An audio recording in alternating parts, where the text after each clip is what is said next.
CIA, here they come again. They come right over our house.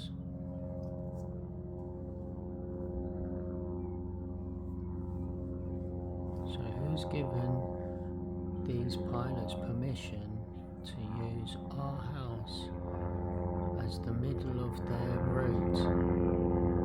Listen to this.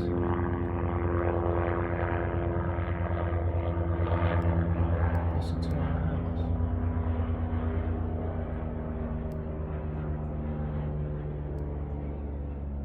When we moved in, there was not one helicopter, and since the turn of the year, we're in the middle now of the route that every single helicopter takes. The emergency, secret services, Metropolitan Police, and every department under the sun flies directly over our house. It all changed within the last year. Why? We would like to know.